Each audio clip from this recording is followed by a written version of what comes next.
Hey guys, how's it going? Michael Troy here. Today we're looking at Batman and the Outsiders 1 through 4, one of my favorite comic books of all time. So excited to bring this to you. Can't wait to show you. So I'm going to cue the intro while you subscribe to my channel. Hit like, do all that good stuff. Show me some love for bringing you this good comic book greatness. And I'll be right back. MichaelFitzTroytv. Comic book art critiques. Snark, talk, and sarcastic ways. Levels and geeky gaze. Aliens, comics rule the day. Hurry up and turn that page. MichaelFitzTroy. Alright, so here we are. So admittedly, when I was super young, I was a Marvel zombie, mostly because of my brother's mandate. And then I defected to DC Comics when I discovered George Perez's art on the new Teen Titans. I instantly fell in love. I could not believe my eyes. I thought it was amazing. Changed my world, changed my life. So, once you put your hand in the flame, it'll never be the same. So, of course, I was drawn to other things by DC Comics. And since Tara was the sister of Brian Markov, Geo-force, in Batman and the Outsiders, in issue 5, which we're not covering today, there was a crossover with the Teen Titans. And, of course, I had to get it, especially since it was a cover by George Perez. There was like 2 covers. The Titans one was penciled and inked by Perez, and then the Batman and the Outsiders one was penciled by Perez and inked by Jim Aparo. And I picked it up, and I was hooked. I love the Outsiders. Although I think it was, maybe I'm getting a little ahead of myself, when Alan Davis took over on the Outsiders is when I actually started collecting it because of his art. I thought it was amazing. I'd never seen anything like it. Totally sang to me. It was the story, The Truth About Halo. And of course, Halo being a cute blonde. What can I say? I have a soft spot in my heart for blondes. I guess we all like what we like, because she's my tribe. Anyway, closest thing to Barbie in comic books. And so once I started reading Batman and the Outsiders because of Alan Davis and The Truth About Halo, I had to immediately get all the back issues. Now, I have to say, initially I was like, oh my god, gross. This art compared to Alan Davis was like, what the heck, right? It was nothing like Alan Davis's stylized art, and it just seemed a little more generic, cookie cutter, typical comic book, classic art, which I don't know. I think, I definitely have a different appreciation for it now. I think it depends on how you're introduced to comics and who your first artists are and stuff like that. I'm definitely one of those guys who did not like Kirby's art at first, and now I think he's a mad genius, and what was I thinking? And that I quickly grew to love Jim Aparo's art. And, he's a classic Batman artist. He drew the first 21 issues of Batman and the Outsiders, penciled, inked, and lettered. Apparently, he would do 1 page a day, pencils, inks, and letters. And I think that's super productive. Perfect amount of time. You're getting paid to do 3 jobs, and it's kind of a really smart thing to do, especially if you're trying to make a living off of doing comic books, which has never paid great, unless you're a superstar like Jim Lee or something, who's just they're just throwing money at you for no reason. And not to say that not to say that he isn't talented, but I mean, he gets ungodly amounts to make convention appearances and stuff like that, just because he's Jim Lee. And other poor slobs like Jim Aparo have to slave away at the art desk all day, trying to pencil, ink, and letter 1 page just to make ends meet and pay the bills. Oh well. Starving artists, I can relate. What do you know? I mean, I wish we lived in a world where artists got their due.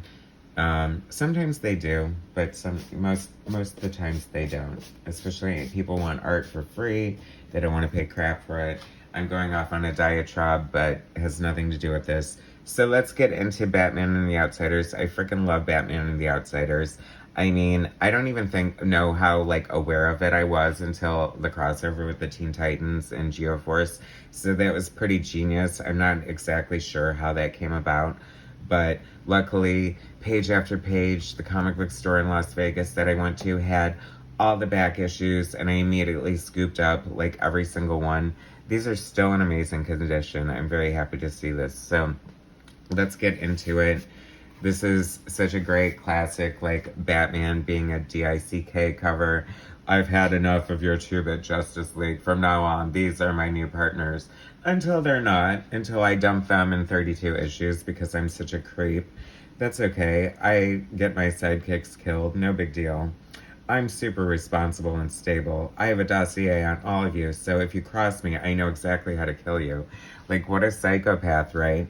Like, that's so funny because even though Batman very well, like, fits in with the mainstream superheroes and goes along just fine with them, I mean, he is still a freaking loose cannon who has a dossier on you and knows how to kill you and knows all your weaknesses and all that stuff, so watch out. This is a fun cover. The classic, like, satellite Justice League with Firestorm and Elongated Man, Superman, Wonder Woman, Flash, and more. And then the new Outsiders, who are his new partners. So, great splash page, Jim Aparo. Like I said, I completely leaned in and developed a great love for Jim Aparo's art, and I still love it to this day. And, I mean, he's such a great classic comic book artist. Like I said, he's penciling, inking, and lettering. 1 page a day is what his schedule was supposed to be, and I think that's completely respectable and commendable and enviable. I mean, that's a great output. I love this Bruce Wayne, how, like, normal he is, and, like, it's so funny. Like, it'd be such a great, like, psychological study. I'm sure they've been done all over the place all the time, but you know what I mean? Here we are in the satellite. Batman comes up, and he's got blood in his eyes. You just know he's up to no good. We get a retelling of the Batman origin because, well, in his defense, this is a Batman book, even though it's him leading a team. But usually we should get the origin out of the way. And thank God the parents are already dead. I complain that if I have to see the Batman origin one more time, I'm going to reach through the screen, grab the gun, and shoot Martha and Thomas myself just to get it over with more quickly. What does that say? That I guess I'm not very empathetic, but it's funny. One of the funny things, I love Mike W. Barr is the writer, Jim Aparo is the penciler, letterer, and inker, Adrian Roy is the colorist, Len Wein is the editor, and this is just a great book. But it always seemed a little, I don't know, heavy in European politics and stuff like that. I really like Mike W. Barr's writing. I think my only other exposure to his writing really was like when he did like Batman Year 2 with Alan Davis and things like that. I'm guessing that's how Alan Davis kind of came over to Batman and the Outsiders. The introduction of my favorite character, of course, the blonde Gabrielle Doe, also known as Gaby, who has such an interesting origin. She, I mean, should I spoil it? Do we know? You know, like her human self was like this, like POS, piece of SHIT, just horrible person. And then she winds up getting killed by Cyanide, this super villainess. And then this benign, sort of benevolent, alien type light creature takes over her body. And it's all about her, like, learning how to be human and stuff like that. I mean, I think it was, like, actually very cool. Hi, Warlord. There's Geo-force and Dr. Jesse up to her no-good shenanigans. I think it was her experiments that gave Brian and Tara Markov their powers, but I haven't read it in forever and a day, so I'm not completely 100% sure. Gotta love Metamorpho. I love the Outsiders because it was kind of like the new Teen Titans where it took old characters and mixed them with new characters. Here's the great ad for it. Metamorpho, Black Lightning, Batman, all already established. I think Katana, Halo, and Geo-force were created for this story, and I love them. I think, like, I don't know if they're just, like, cult classic characters or what the problem is. They're almost in the same line as Marvel's Alpha Flight. Like, they were so great in their initial first 28, 30 issues or whatever, and then, like, something just happened. They were never able to get it together. Like, misguided relaunches and reboots. I mean, the Judd Winnick Outsiders was okay, but it didn't really look like the original Outsiders, and I don't know. I wasn't over the moon about it. I have to give special props to Mike W. Barr. Superman 3 movie sweepstakes. That shows you, first of all, how old this is and how little they knew what crap Superman 3 would be. Even though it starred Richard Pryor, right? So, but Batman and the Outsiders always had Mike W. Barr's villains are so cool. Baron Bedlam. I mean, come on, how crazy is that with his Mo Howard like haircut? Great splash page there, Jim Aparo. He draws a very classic, like very good looking Batman, and his storytelling is like super solid. I think that he definitely is one of the greats. And there's Halo hanging out in her weird sexy pose behind a tree. Black Lightning, I loved him. One of the things that I loved about Black Lightning is that, and this, how can I say this?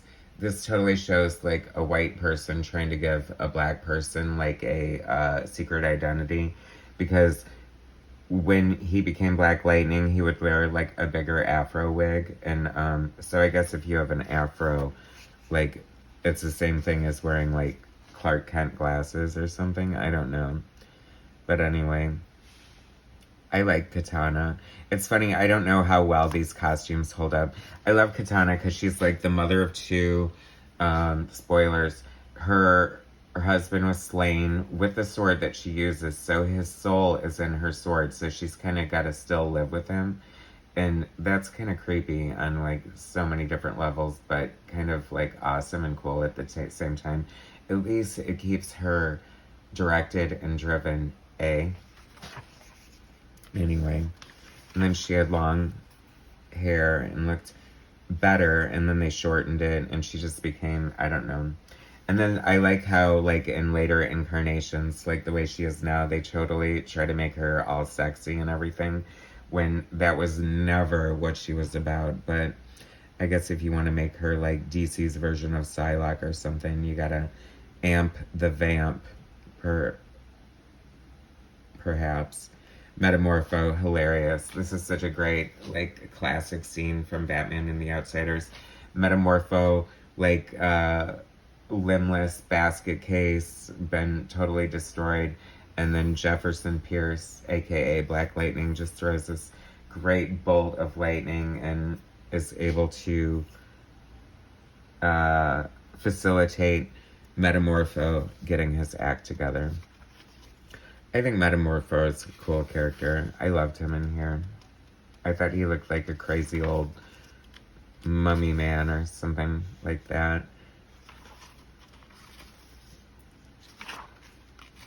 Markov. That's what I also love about DC. Like, where the Markovia is the fake country that Brian, Geo-force, Brian Markov, Markovia, Markov, he's the leader of that country, and it's named after his family. So, but that's what I like about DC with their fake countries and their fake cities and stuff like that. And Marvel's just like, oh hell no, it's just all in New York. Forget about it. We can see it out our window. Is Marvel still in New York, or are they in LA now? They're probably in LA, trying to be all Hollywood and everything like that. Agent Orange. This is so funny. I feel like that was like such a punk rock kind of thing. I'm guessing, like, I don't know if Mike W. Barr had punk rock leanings or, what do you call it? Choices, tastes in music, because I felt like some of the stuff he did was like a little punk rock. This is a great classic splash page right here for so many reasons. First of all, it's like just a title page. It's called Bitter Orange. They don't really do title pages in comics anymore. I was just reading, I forgot who it was, some fairly well-known comic creator was saying that they had to get rid of sound effects in comics. Like, first of all, who are you to make a blanket statement like that? And second of all, why do they just keep trying to make comics more cinematic and ignoring all the things that make comics great to begin with? And then they're like, gosh, sales are down, I wonder why. It's like, well, you're watering down the concept. It's like, comics are exciting. Like, I love sound effects. I love splash pages. I love cheesy titles. I love thought balloons. Like, give it all to me. If I want to watch a movie, I'll watch a damn movie. I mean, you can't, you know, you can be cinematic in a way in a comic book, but it'll never be a movie. So get over it. Enjoy it for what it is. A beautiful, gorgeous, two-dimensional, 4 to 6 page panel, unless you're using the 9-panel grid or something like that. This is funny because Gabby's basically an amnesiac because she was like an entity who took over somebody else's body, but she sort of has memories of like her host's past and stuff. She's like, I didn't know I could play the piano. I guess I could. And oh, is he kissing her hand? How weird. Anyway, it was the 80s. It was fine. Things were different then.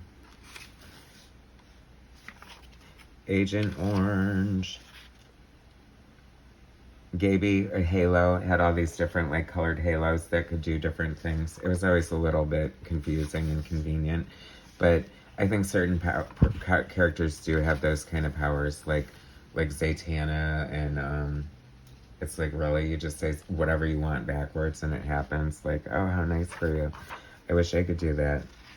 Salt the pass, and then the salt slides across the table, right? But anyway, Scarlet Witch, I mean, like, let's define her powers. And I dare you, give me the longest comment in the comments section. Explain Scarlet Witch's hex powers to me. Do it. I double dog dare you.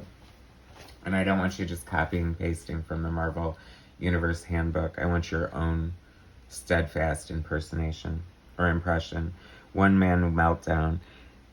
Take one step closer, and this kid will need a real halo. I mean, see, come on. And they don't talk. There's no captions, people speaking on covers anymore. That would be totally unheard of.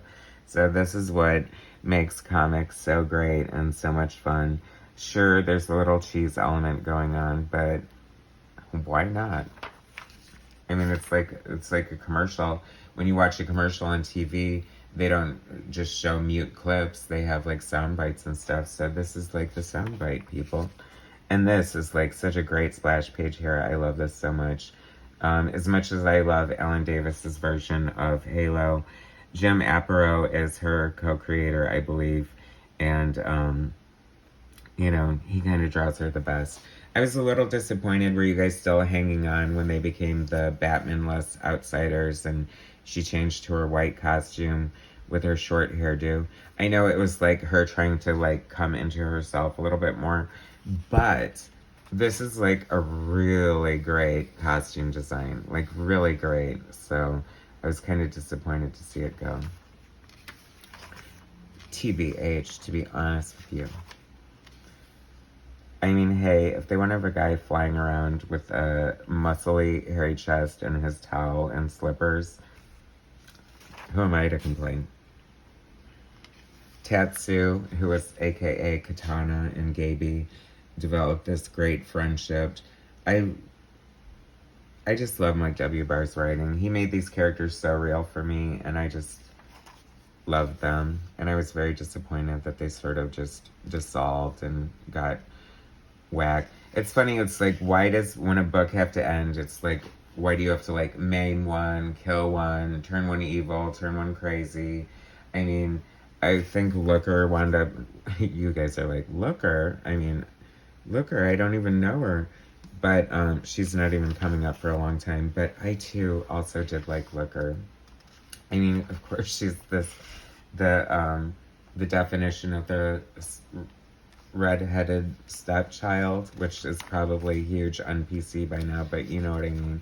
I mean, she did have red hair, and like, anyway, if you know Looker's story, hopefully we'll cover that soon. If not, it's Googleable. But Mike W. Barr just created like so many fun stories with so many great elements, and his villains were just off the chain.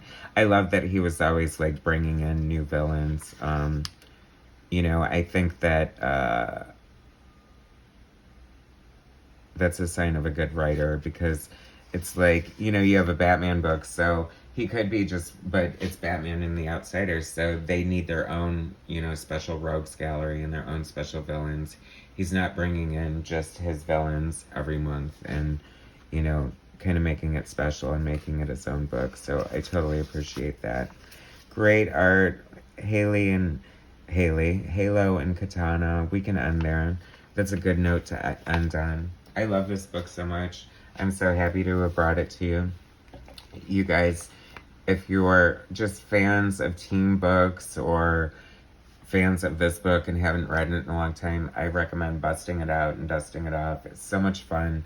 I love this book. It's super terrific. Anyway, thanks so much for watching. Please subscribe to my channel, hit like, share my content, and I'll bring you some more later. All right, thanks guys.